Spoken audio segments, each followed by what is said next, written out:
For me, video games have provided a means of escape from troubling situations I may face in reality. They've been a world for me to immerse myself in, to keep my mind off my current problems in the real world.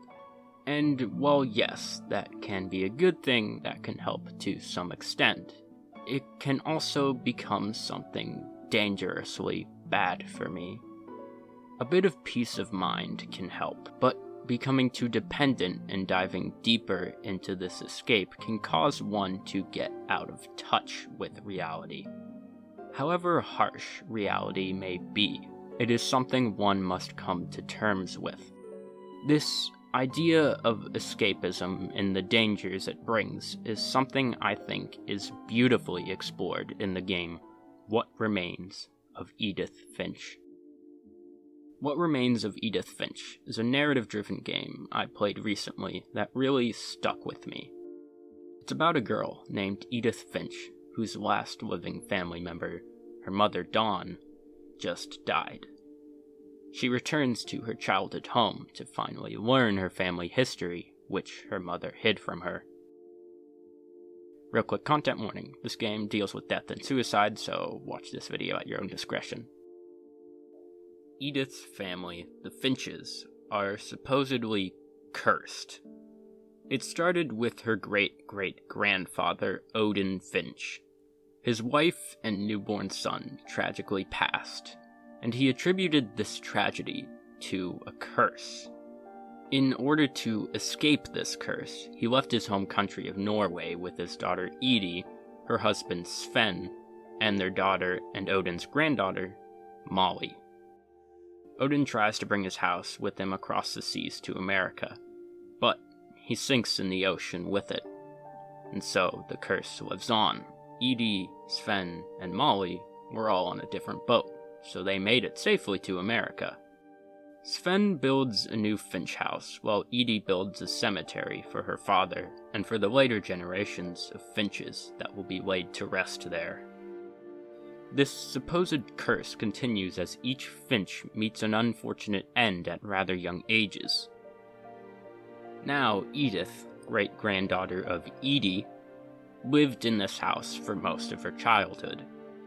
The game starts years later when Edith is around 17, and Dawn just passed away from some unspecified illness. Edith has come back to the house to learn the stories of her family that her mother tried to hide from her. When Edith lived in the house, she lived with her mother Dawn, her brother Lewis, her other brother Milton for a bit, and her great-grandmother Edie. You notice something strange in what I just said. How she lived with her great-grandmother, despite all Finches supposedly often not living long enough to even see adulthood. Yes, Edie, daughter of Odin, oddly lived long, unlike the rest of the Finches. Edie is an odd character who butted heads with Dawn a lot because she wanted to immortalize and remember those lost. Well, Dawn forbids Edie to share any of her history with the children.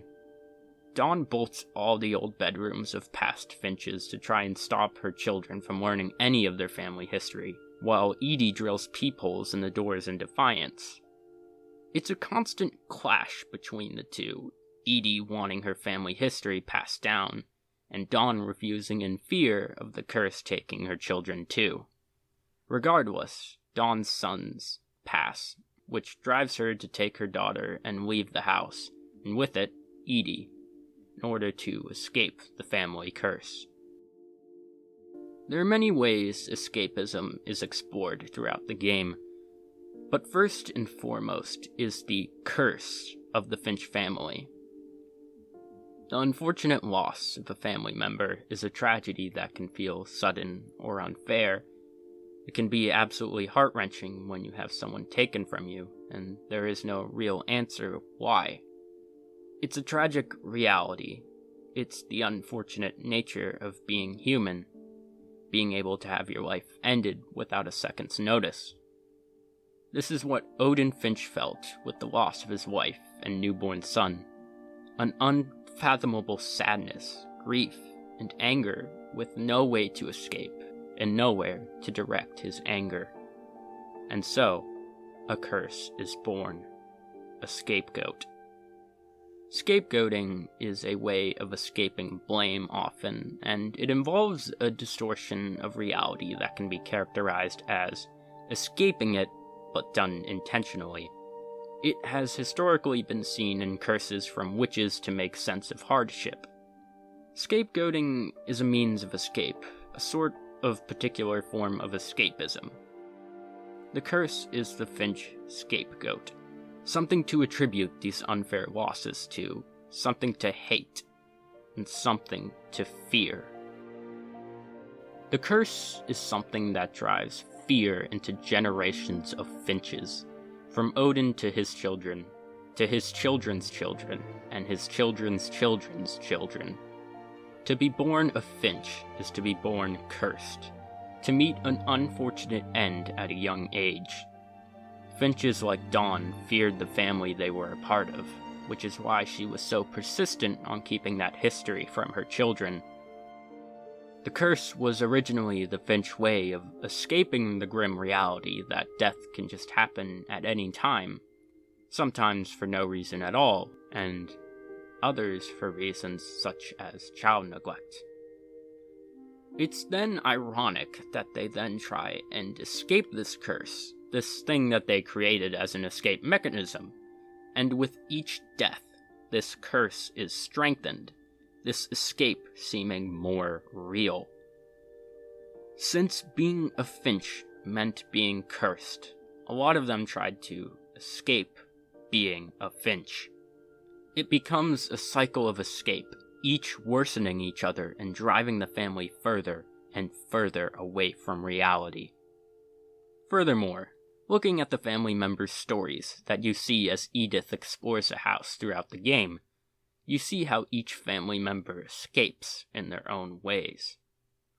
Quick side note, there are some characters I won't really talk about, like Molly or Sven, because there's not really a lot of details about them, so yeah, moving on.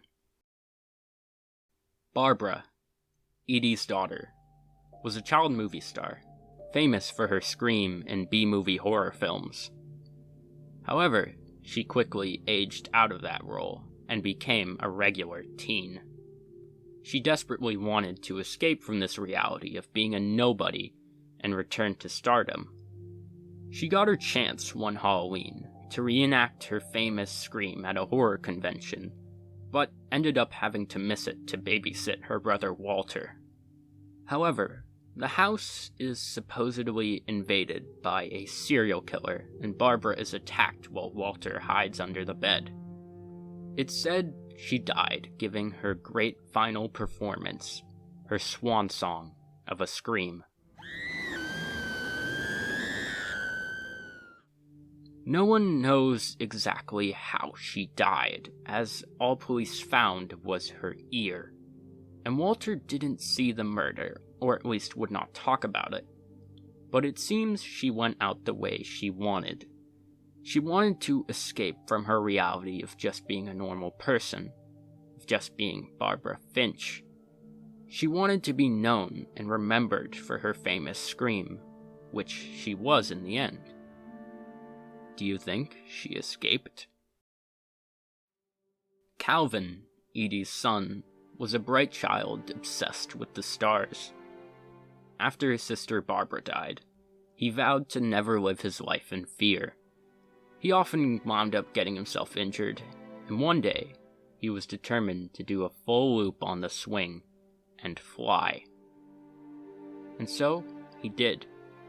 He flew away, right off of a cliff. I'm not sure what Calvin wanted to fly away from. Mayhaps it was his family. It's just another question this game has left me wondering.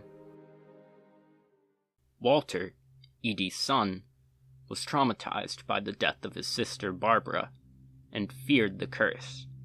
So much so that he ended up locking himself in a bunker under the house.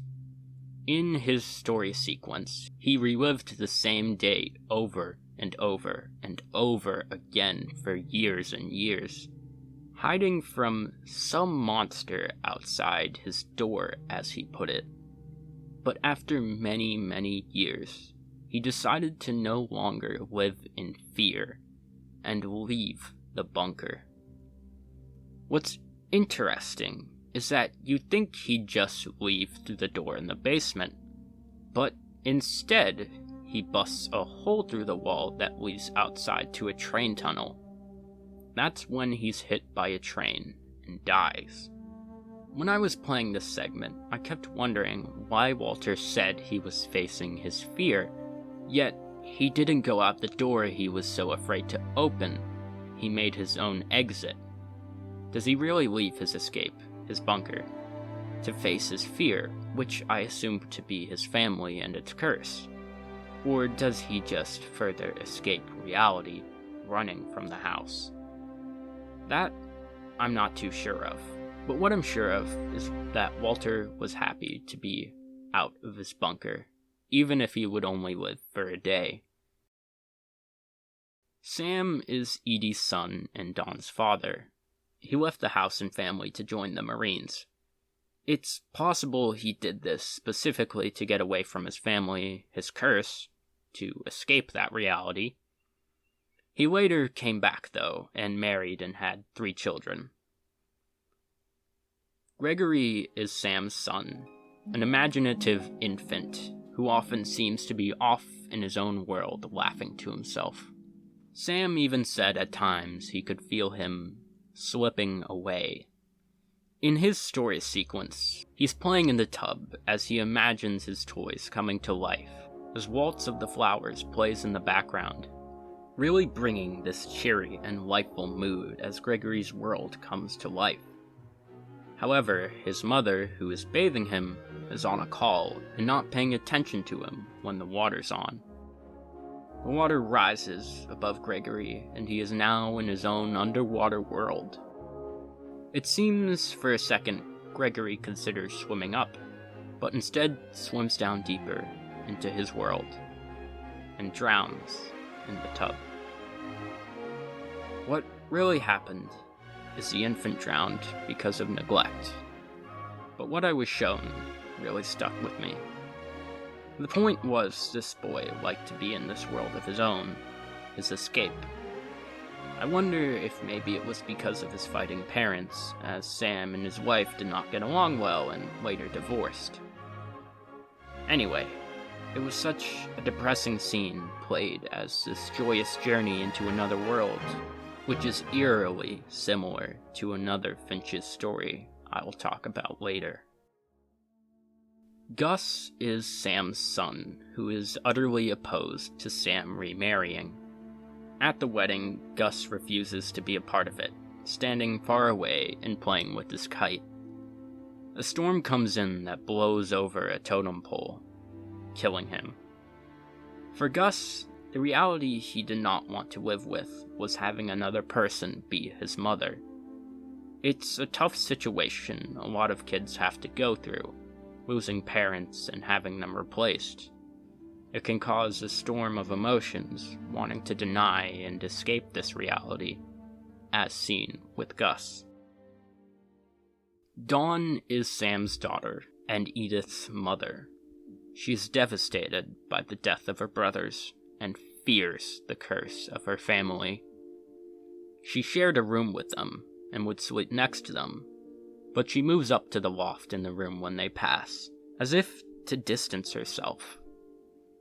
When she becomes an adult, she leaves home and marries a man named Sanjay, and they have 3 kids together. Sanjay dies, but it's not specified how. But Dawn moves back to the house with her children shortly after. It's then she starts butting heads with Edie, trying to escape the family history and curse by locking it all away. She is pushed to her limit when both her sons die. She moves out of the house with Edith, yelling at Edie, saying her stories killed her children. She passes away a couple years later. Milton is Dawn's son, and a strange case. And it's not really known if he actually died. He disappeared one day, never to be seen again. In his room, there's a little story about him painting things to life, and he paints a door and enters into another world.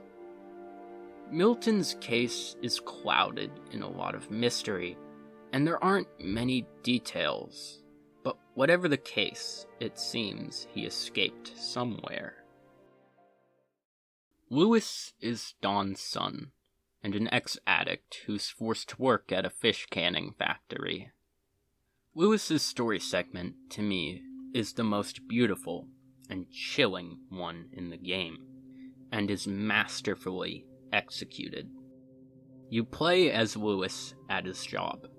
You are controlling his arm with the mouse, grabbing fish, putting their heads under the chopper, and tossing the body onto the conveyor belt. During this monotonous job, he starts to envision his own world. It's like a world from a video game.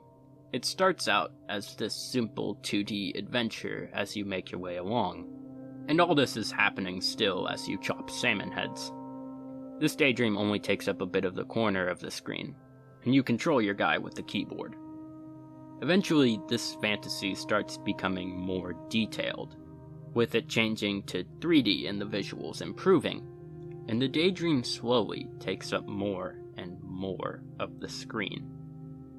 He goes from an adventurer to a beloved ruler who's built a kingdom where his people adore him. He continues expanding his kingdom as the fantasy takes up more and more of the screen, covering reality.